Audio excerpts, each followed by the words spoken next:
বাংলাদেশের ৯৯% মানুষ এই সবজিটা দেখলে তাদের যেন গায়ে জ্বর আসে। কোনো কিছুতেই তাদের এটা পছন্দ হয় না। বাসাতে আনলে সবাই যেন বলে, "এটা কে এনেছে জঙ্গল।" আসলে এই জঙ্গলটাকে একটু যদি প্রসেস করে আপনি একটু যদি ভালো করে কোনো কিছু করে খেতে পারেন, তাহলে কিন্তু অসম্ভব মজার একটি খাবার। এই যে আজকে আমি এই জঙ্গলটা দিয়ে আসলে ভর্তা বানিয়ে নিলাম। এত মজার আর এত বেশি সুস্বাদু এই ভর্তাটা আপনি যদি না খান কখনোই বুঝবেন না। আপনি যখনই খাবেন তখন থেকে কিন্তু আপনার আর গায়ে জ্বর আসবে না। একেবারেই কিন্তু আপনি প্রাণের প্রিয় হয়ে যাবে। অসম্ভব মজার। আর এই ভর্তাটা করার পরে আসলে আমিও লোভ সামলাতে পারি না। সাথেই কিন্তু একটু ভাত নিয়ে বসে যাই। আমার সাথে আমার বাচ্চাও কিন্তু খুব পছন্দ করে, বিশেষ করে আমার বড় মেয়েটা। ও যেহেতু একটু ভর্তা ভাজি পছন্দ করে, সেহেতু ও খুব পছন্দ করে। তাই নিঃসন্দেহে বলতে পারি, আপনিও যদি একবার খান এই ভর্তাটা, আপনারও কিন্তু অনেক বেশি পছন্দ হবে। আপনিও এর স্বাদ কিন্তু একেবারেই ভুলতে পারবেন না।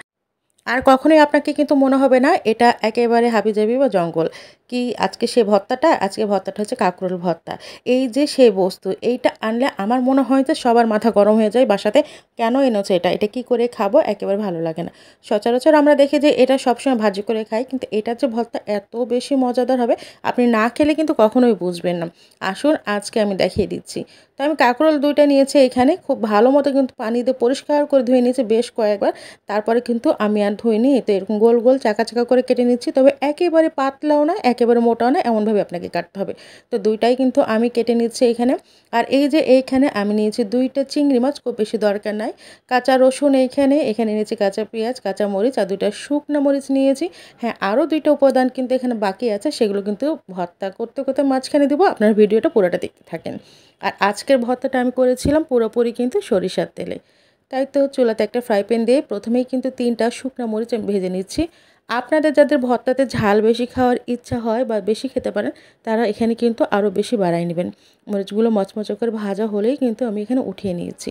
একেবারে সহজ। অনেকে হয়তোবা জানেন না জিনিসটা যে কীভাবে খেতে হবে, তাই হয়তো করে খাওয়া হয়নি। কিন্তু এভাবে যদি আপনি করে খান, অসম্ভব মজা লাগবে। এর পরেই কিন্তু আমি এখানে কাঁচা মরিচ আর রসুনগুলো ভেজে নিচ্ছি। রসুনগুলো একটু আগে দিয়েছি আমি, এই কারণে একটু আগে দিয়েছি যে রসুন যেতে একটু সময় লাগে এই কারণে।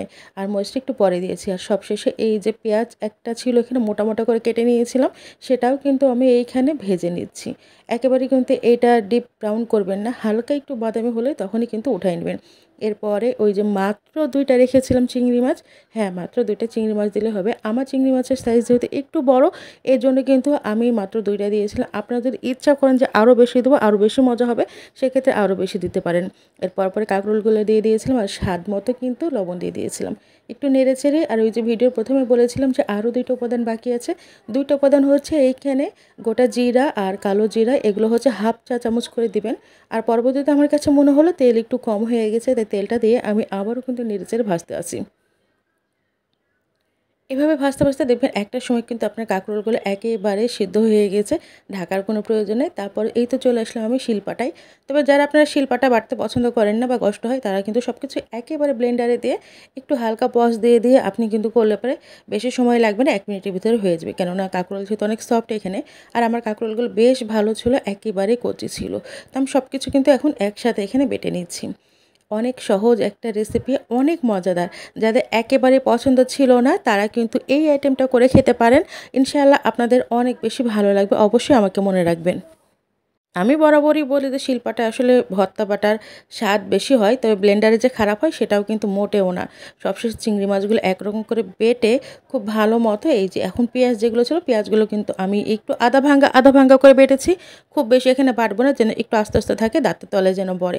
আমার ভর্তা কিন্তু সব কিছু একসাথে যদি এখন মিশাই নিই, তাহলে কিন্তু একেবারেই রেডি। বললাম না, একেবারেই কিন্তু কোনো কষ্ট নাই। তবে একটু বাটাবাটি তো করতেই হয়, এটা সবাই পারে, সব মেয়েরাই পারে। আমার ভর্তা এই যে একেবারে কমপ্লিট, আলহামদুলিল্লাহ। এখন শুধুমাত্র গরম ভাত দিয়ে খেতে বাকি। এত মজার এই ভর্তাটা। তো আজকে ছিল ছোট্ট একটা নতুন আমার এই ভর্তার রেসিপি আপনাদের সাথে শেয়ার করলাম। জানি না কে কোথা থেকে দেখছেন, যে যেখান থেকে দেখেন, সবাই ভালো থাকবেন, সুস্থ থাকবেন। আমার জন্য অনেক দোয়া করবেন। আপনাদের জন্য অনেক দোয়া থাকলো। আর আমার পেজে যারা নতুন আছেন, অবশ্যই নিত্য নতুন এই রেসিপিগুলো পেতে পেজটাকে ফলো দিয়ে রাখবেন।